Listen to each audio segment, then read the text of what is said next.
Bueno, coméntenme, ¿pudieron leer los materiales? ¿Pudieron escuchar la audioclase? Sí, Sí, sí, sí. Perfecto.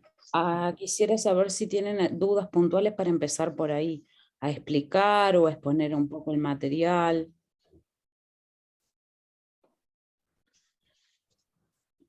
no, creo que está bastante claro ahí el material, hay que releerlo y está. No es sencillo, pero creo que leyendo y releyendo se entiende. Ujú.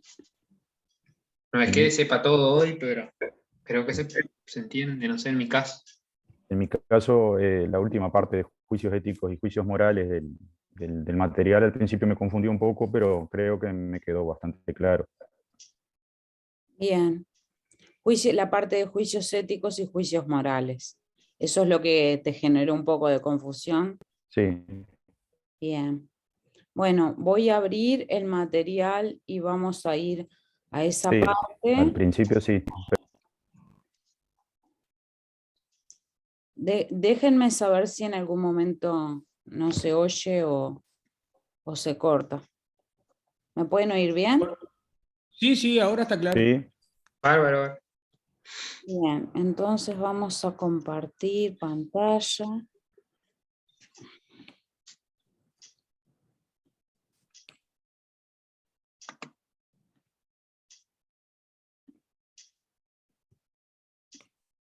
¿Se ve el material?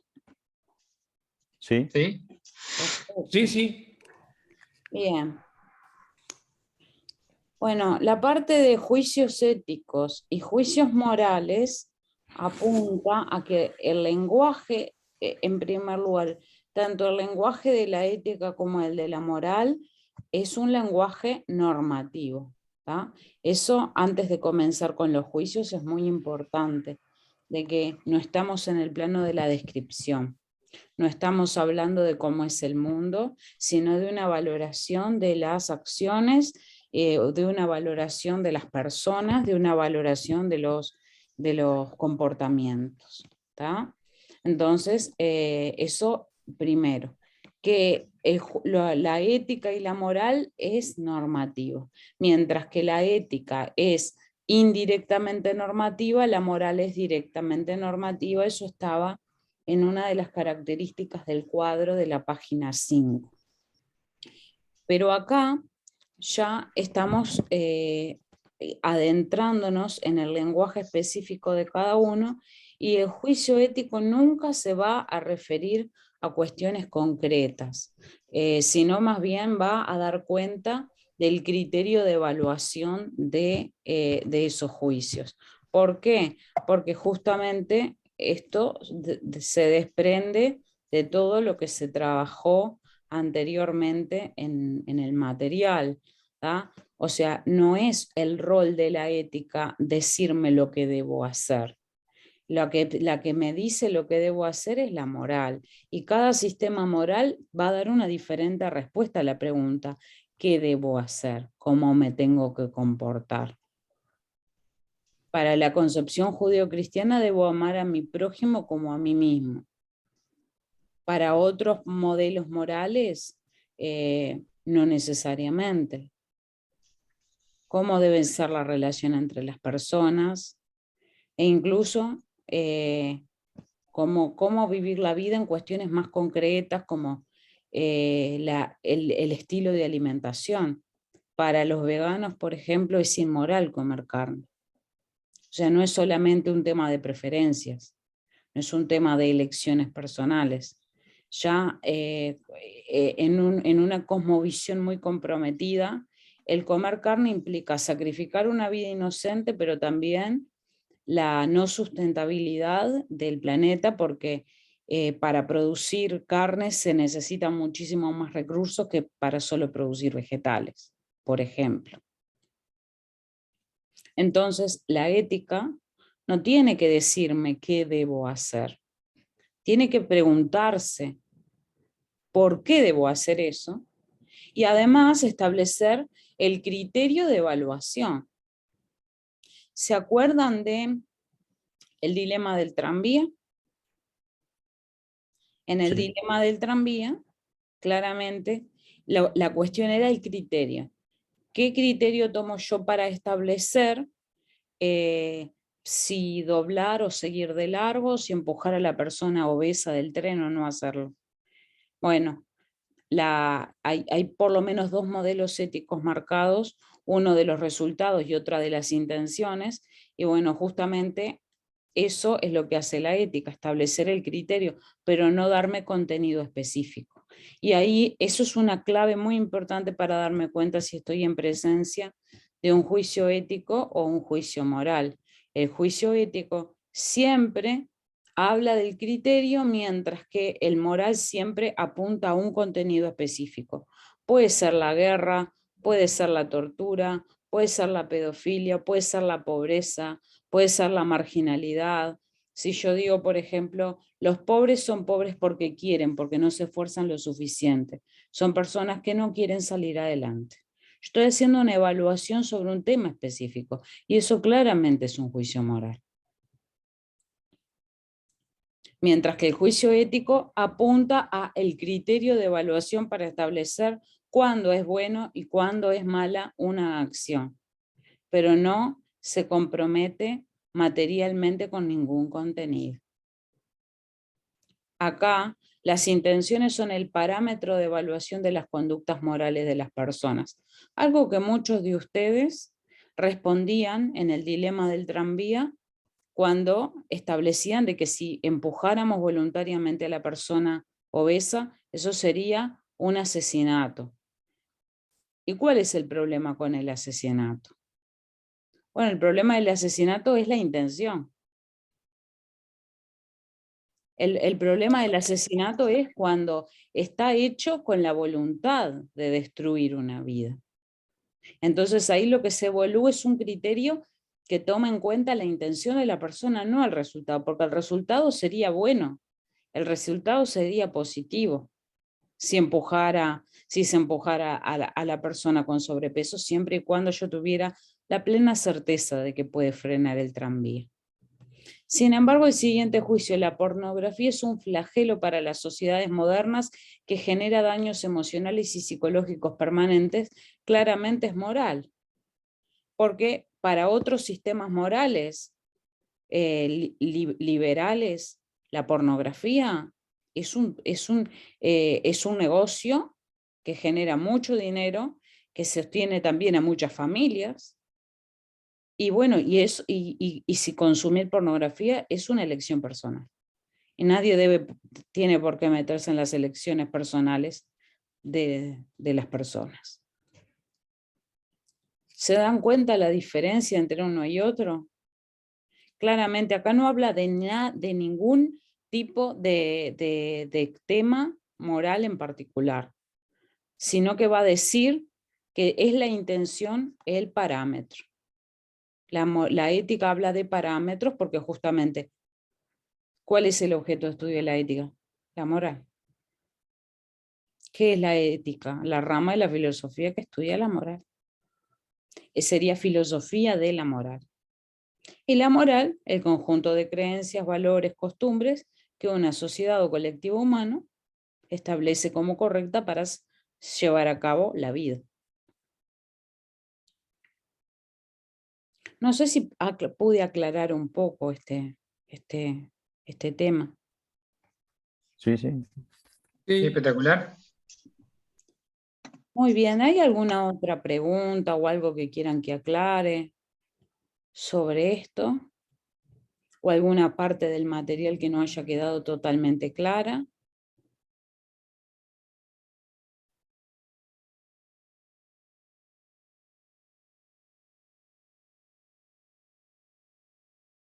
¿Todo fue entendido claramente? Yo les consulto porque ya pasó una semana de que lo activé al material. En breve voy a poner el cuestionario, entonces quisiera aclarar dudas sobre este material, que es extenso y tiene bastantes conceptos. Por eso es que hago el Zoom, porque además esto es una de las partes más importantes del curso de Ética 1.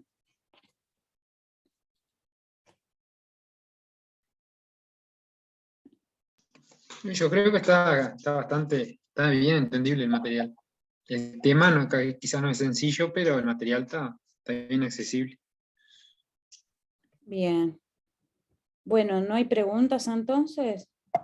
No, yo una pregunta con respecto al cuestionario. Sería sobre el material y sobre el audio que están en el aula, sobre las dos cosas. Exactamente, la audioclase, que la audioclase es básicamente la explicación de este material. Incluso yo en la audioclase leí partes del material para hacerla más transparente. Bueno, si no hay preguntas, yo voy a puntualizar sobre un aspecto que me parece que es muy interesante, pero que al mismo tiempo es un poco que requiere de la comprensión de otra teoría, que es la teoría psicoanalítica de Freud. Justamente las características que están acá en la tabla esta, una de ellas es esta: el origen emotivo, inconsciente y coercitivo de la moral. Y eso tiene mucho que decirse sobre este aspecto, ¿tá? Por contraposición a lo racional, consciente y voluntario de la ética. Acá no estamos dando por sentada la teoría psicoanalítica, sino que sirve como un marco teórico de análisis para entender un poco más a la moral. Y en ese aspecto, la teoría psicoanalítica de Freud, yo no sé si ustedes en algún momento han llegado a verlo en alguna parte de su formación, si llegaron a tener algún concepto sobre la teoría psicoanalítica de Freud, pero Freud habla de que la personalidad, el aparato anímico que conforma nuestra personalidad, tiene tres partes. Y esas tres partes, una es el ello, otra es el yo y la otra es el super yo, que sería estrictamente la moral. Entonces, ¿cómo se origina la moral? Se origina de forma emotiva, porque cuando el niño nace, no nace sabiendo la diferencia entre el bien y el mal. El niño no nace con conceptos respecto a lo que es lo bueno, que es lo correcto, que compartir está bien, que saludar está bien. Esos son elementos que se le va inculcando al pequeño, ya sea sus padres o sus agentes socializadores. Entonces, ¿por qué emotivo?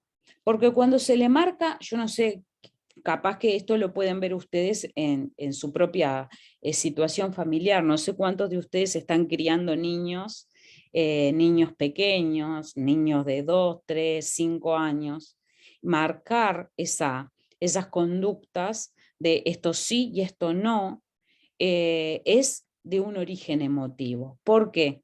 Porque criar a un niño, socializar a un niño, inculcarle a un niño lo bueno de lo malo, es exactamente como amaestrar un perro o un gato. Es con un régimen de premios y castigos. Y ese premio es emotivo y ese castigo también es emotivo. Sobre todo porque el niño todavía no tiene desarrollada su capacidad racional. Y uno le puede explicar, te pego en la mano porque si no vas a meter la mano en el enchufe y eso te va a hacer mal. Y uno le puede decir, pero en realidad lo que va a ser eficiente para que el niño no vuelva a meter los dedos en el enchufe es ese susto que se pega cuando le pegamos en la mano o cuando le hablamos fuerte. Esa asociación que es claramente emotiva. Eso significa el origen emotivo de la moral. Pero al mismo tiempo también es inconsciente. Inconsciente porque ese super yo, que es la conciencia moral, no nace con la persona, se interioriza de los agentes socializadores. Y para que ustedes se entiendan, el ser humano, dice Freud, ese aparato anímico que tiene esas tres partes, el ello es como un niño chiquito que llevamos dentro, es un niño caprichoso que se rige por el principio de placer y está constantemente buscando satisfacer deseos. Y esos deseos justamente son inconscientes. No es algo como que yo racionalmente piense, tengo ganas de comerme una torta de chocolate. No, a veces son deseos contradictorios, incluso pueden ser vergonzosos. Por eso son inconscientes y aparecen a través de los sueños, aparecen a través de símbolos, no es algo a lo que uno tenga acceso. Por eso dice Freud que es la parte más oscura e inaccesible del ser humano, es inconsciente y ese ello. Por otro lado está el yo, que es el principio de realidad. El ser adulto implica responsabilidades, ir al trabajo, conectarse a un Zoom, hacer una tarea, y uno sabe que lo tiene que hacer y que para poder obtener resultados, para poder alcanzar ciertos objetivos, se tiene que cumplir. De esa forma el yo es el que está siempre mediando entre el super yo y el ello, entre ese niño chiquito y caprichoso que lo que quiere es satisfacer sus deseos y el super yo, que es la conciencia moral que absorbemos de los agentes socializadores y que marcan el sí y el no, el está bien y el está mal. Entonces, en ese equilibrio de mantener a la persona estable entre el ello que quiere satisfacer sus deseos, el super yo que quiere hacer lo correcto y el yo que busca que ninguno se frustre, ahí en esos malabares está el equilibrio mental de un ser humano funcional en la sociedad. ¿Ah? Para que entiendan un poco esto, es muy complejo porque tiene que ver con cosas a las que uno no accede. Es difícil poder entendernos a uno mismo. Entonces, cuánto más entender a otros, cuánto más ser empáticos con otros, cuando es muy difícil entender qué es lo que nos motiva. Hacer puntualización sobre esto es hacer puntualización de que la moral no es algo de que es una sopa instantánea y ya está.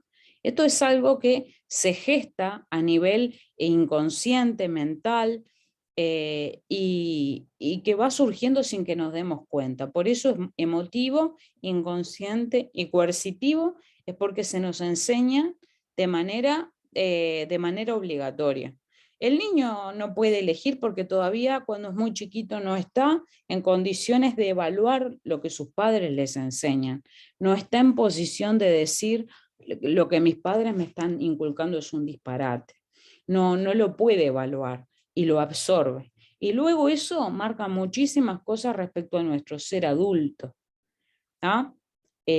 Padres, por ejemplo, que sufrieron, padres o madres o abuelos que sufrieron abusos sexuales, luego determinan mucho, por ejemplo, cómo sus hijos y sus nietos se enfrentan al sexo opuesto. Y eso puede generar muchísimos traumas emocionales, dificultades para relacionarse con otros, dificultades para mantener relaciones afectivas saludables. Entonces, esto es muy complejo y yo quería puntualizar en esto porque justamente acá yo les nombré un poco, pero no lo profundicé claramente porque es bastante profundo. Pero acá lo importante es entender que la moral surge de forma emotiva, emocional, apunta al sentimiento. Ni siquiera nos acordamos cómo fue que creemos en lo que creemos y los valores que tenemos, de dónde los sacamos. Los fuimos formando cuando ni siquiera éramos conscientes de lo que se nos inculcaba. Y es coercitivo porque se nos fue dando de forma obligatoria. No tuvimos la capacidad de elegir ese sistema moral en el que estamos inmersos. Luego, cuando la persona es adulta y crece, puede separarse, obviamente, de lo que sus padres o familia le han inculcado, pero incluso hasta para estar en contra, eso determina y marca, porque hay personas que justamente, si sus padres eran muy represivos, se vuelven muy liberales, pero esa liberalidad no fue deliberada, valga la redundancia. No fue que la persona eligió voluntariamente ser liberal, no sé, en su sexualidad o en su forma de vestir o en cualquier aspecto de su vida, sino que también esa liberalidad fue determinada por la represión que sufrió de los agentes socializadores y de la figura paterna o materna. Hoy en día ya es más difícil porque el núcleo familiar, tal como venía siendo constituido desde antes, padre, madre, hijos, fue desdibujándose, pero para que lo tengan en cuenta. No sé si quieren hacer una pregunta o decir algo sobre esto.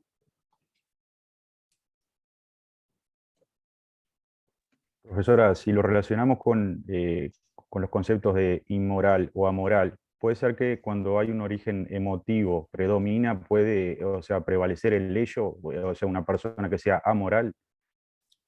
Por supuesto, sí. Nosotros cuando vayamos a ver en Ética 2, que vamos a ver, vamos a profundizar un poquito en algunas teorías morales, vamos a ver el caso de la psicopatología. El que es psicópata, de alguna manera, es muy interesante el caso de los psicópatas, porque, bueno, como sabrán, se ha popularizado el creer o el decir que el psicópata carece de empatía, lo cual es cierto, pero en ese caso, el psicópata es yo y ello. O sea, es ello lo que lo motiva. El ello es ese principio de placer que lo que busca es satisfacer sus deseos a corto, mediano y largo plazo. Y el yo es su títere, es el que le establece de qué manera podemos salirnos con la nuestra de manera que de no ser penalizados y no ser mal vistos por la sociedad, al punto de que hay emociones que a pesar de que no pueden sentir y experimentar, sí observando las pueden imitar. Imitar el arrepentimiento, imitar el amor, imitar la empatía que no pueden experimentar. Es muy interesante, pero sí. Y en ese caso es una buena pregunta. ¿Qué sería el psicópata? ¿Sería amoral? Es que él no puede formar parte de ningún sistema moral por la, por la enfermedad que tiene, si es que es una enfermedad mental. eh, y si es así, ¿es imputable o inimputable legalmente? Eso genera mucho debate a la hora de ver qué hacer con... Y otra cuestión, si nosotros logramos actuar moralmente, gracias a... porque por eso es que lo vemos cuando trabajamos con este filósofo que es David Hume, que es un no cognitivista. Para Hume la moral está asentada en sentimientos.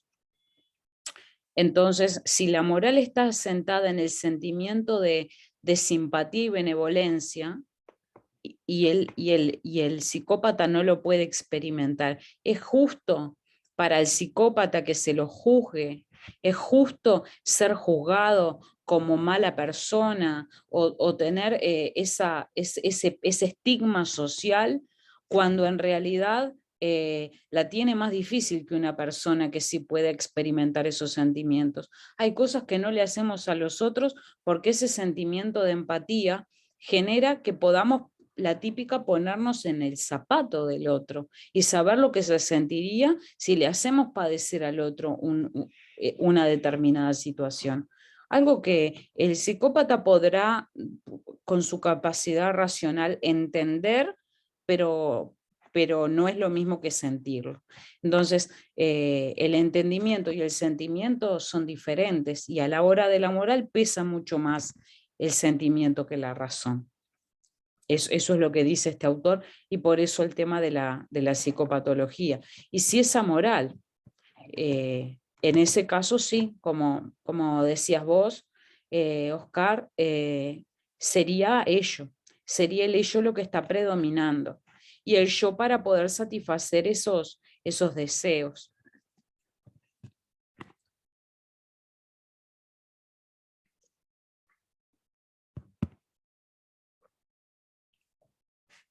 ¿Alguna otra pregunta o algo que quieran comentar?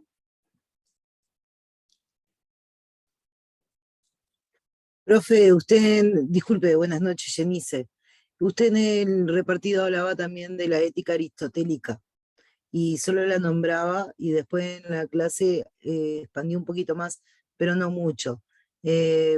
¿Podría refrescarme la memoria? Porque la verdad que de la ética aristotélica sí ya no me acuerdo demasiado. Gracias. En el material que estamos trabajando, no es algo que esté lo de la ética aristotélica, solo como una referencia, está solo como una referencia en cuanto a la etimología de las palabras ética y moral, sobre todo para explicar por qué ética y moral tienen... Disculpe que la corte, está mostrando una libreta. Sí, sí, Está. sí. Estaba tratando de salir porque se me abrían un montón de ventanitas. Tratando. ¿Ustedes siguen viendo mi pantalla? No, Sí. ahora la No, vemos ahora a usted. usted. Ah, Ahí vemos, ahí está Janice Ferreira.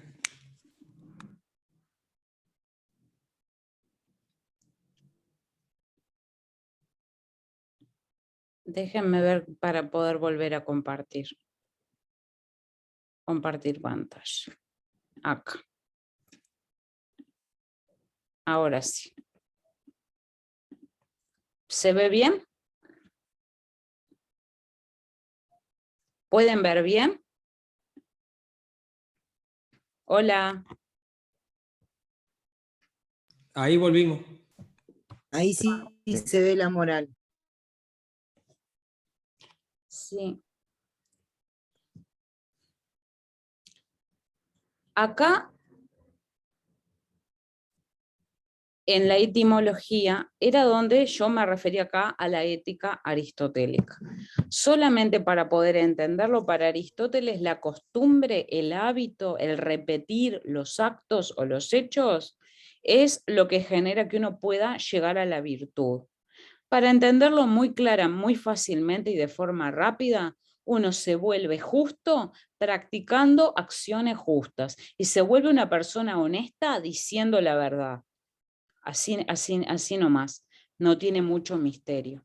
Entonces, basado en esa ética aristotélica de que el carácter es algo interno, el carácter es algo interno y la costumbre o el hábito requiere algo interno, requiere la fuerza de voluntad para formar el hábito, pero también algo externo, la noción de exterioridad. Entonces ahí es que se juntan las dos connotaciones de carácter y de costumbre, que es una palabra que forma la raíz etimológica tanto de moral como de ética. ¿Tá? Mientras que la noción de costumbre tiene que ver con la repetición de acciones y tiene que ver con la exterioridad, la de carácter es algo interno. En Aristóteles se combinan porque ¿cómo yo me vuelvo una persona correcta o justa? Bueno, para ser justa, si yo digo Viviana es justa, es una profesora justa, están hablando de mi carácter. Ahora, ¿cómo yo obtuve esa justicia? Practicando justicia. Uno no se convierte en justo por hacer una acción justa, así como no se convierte en una persona que diga la verdad diciendo la verdad una vez. Y tampoco te vuelves un mentiroso mintiendo una vez. Es lo que genera mayor instancias de repetición en la vida de una persona. Y a eso es a lo que yo apuntaba cuando hice referencia a la ética de Aristóteles. Pero no era como para que ustedes se preocupen por tener que buscarlo o estudiarlo, o profundizarlo. Porque ya eso se va a ver en los siguientes temas, en las teorías éticas. No sé si respondí. Gracias. Sí, muchas gracias, disculpe. ¿Alguna otra preguntita?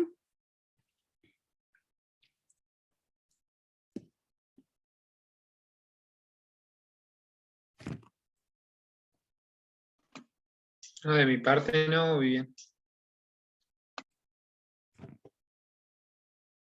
Bueno, me alegro que el material les haya parecido claro. Yo de verdad que escucho mucho las sugerencias de ustedes, por eso me tomé el tiempo de grabar la audioclase y de subírselas para que tengan que no depender tanto del PDF, sino que puedan escuchar las clases. Y bueno, esa es la idea, facilitarles un poco el acceso a los materiales. El cuestionario va a ser como los cuestionarios que venimos trabajando, autocorregible, con preguntas concretas y bueno, son las últimas actividades del semestre.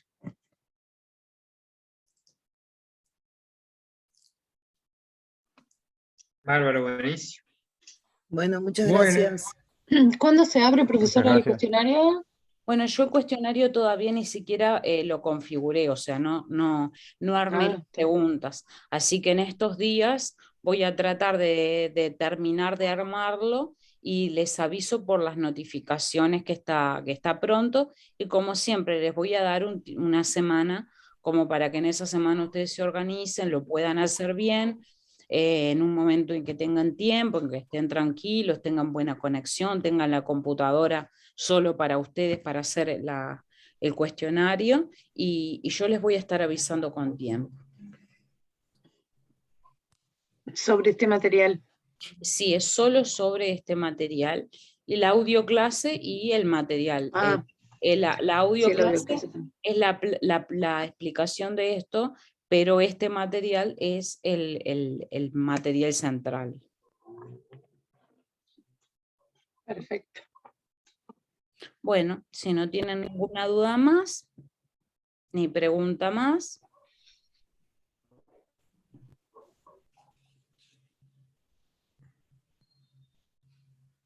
Bueno, que pasen buenas noches Muy bien. y Bueno, estamos en contacto. Bueno, Muchas muchas gracias.